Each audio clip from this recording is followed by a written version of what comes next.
తన బండారమంతా బయటపడి ప్రజల ముందు అవినీతిపరుడుగా దోపిడీదారుడుగా దోషిగా నిలబడాల్సి వస్తుందని వ్యూహాత్మకంగా కృష్ణానది జలాలను కృష్ణానది మీద ఉన్న ప్రాజెక్టులను కేఆర్ఎంబీకి అప్పజెప్పినరు అని కాంగ్రెస్ మీద ఎదురుదాడి చేసి నల్గొండ జిల్లాలో ఒక సభను పెట్టి ఆ సభ ద్వారా కాంగ్రెస్ మీద ఎదురుదాడి చేయాలన్న ఆలోచనతోటి ఈరోజు నల్గొండలో సభ పెట్టిండ్రు. ఇవాళ నల్గొండ సభలో వారు ఎంత శుద్ధపూసలాగా మాట్లాడుతుండే అంటే ఇక సత్యహరిశ్చంద్రుడే ఇంకో అవతారం ఎత్తి చంద్రశేఖరరావు రూపంలో జన్మెత్తిండు. ఈ సత్యహరిశ్చంద్రుడి శీలాన్ని మీరు శంకిస్తారా? చావు నోట్లో తలబెట్టి నేను తెలంగాణ సాధించిన అని మళ్ళీ 1 కోటి 1వ అబద్ధం చెప్పిండు. ఇప్పటి వరకు 1 కోటి సార్లు చెప్పిండు అబద్ధం, సావు నోట్లో తలబెట్టి తెలంగాణ తెచ్చినా అని. ఎన్నిసార్లు బిచ్చమెత్తుకుంటావా సావు నోట్లో తలబెట్టినా అని? 2 సార్లు ముఖ్యమంత్రి పదవి ఇచ్చారు. 10 సంవత్సరాలు ఈ రాష్ట్రాన్ని పట్టి పీడించినావు, దోసుకున్నావు.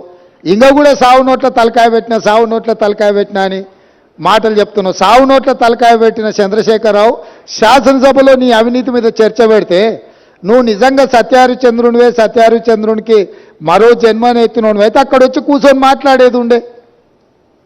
మేమేమడిగినాము?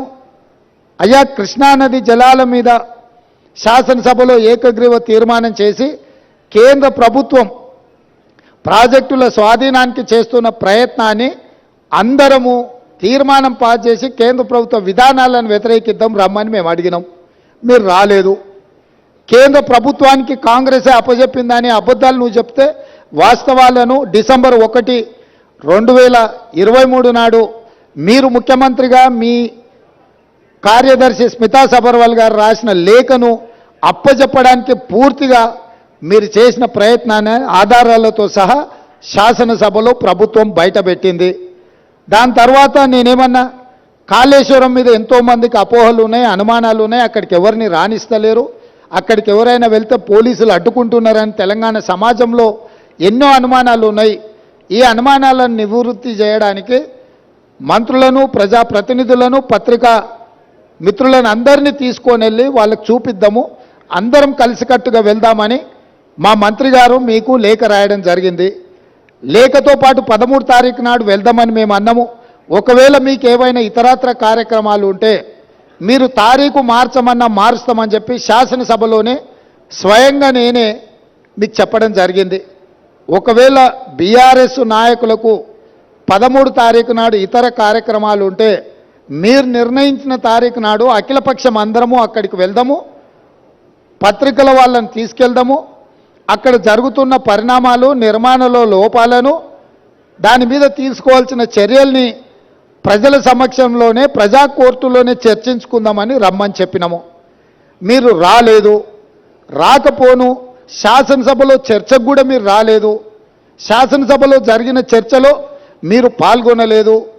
శాసనసభకే మీరు రావడానికి కాలు విరిగిందనే ఒక నెపాన్ని అడ్డం పెట్టుకున్నారు. కాలు విరిగిన చంద్రశేఖరరావు ఈరోజు నల్గొండకు పోయిండు. నేను అడుగుతున్నాయా, శాసనసభ దగ్గరుందా, నల్గొండ జిల్లా దగ్గరుందా? నల్గొండకి వెళ్ళి బహిరంగ సభలో సానుభూతి పొందాలనే ప్రయత్నం చేస్తున్నాడు చంద్రశేఖరరావు.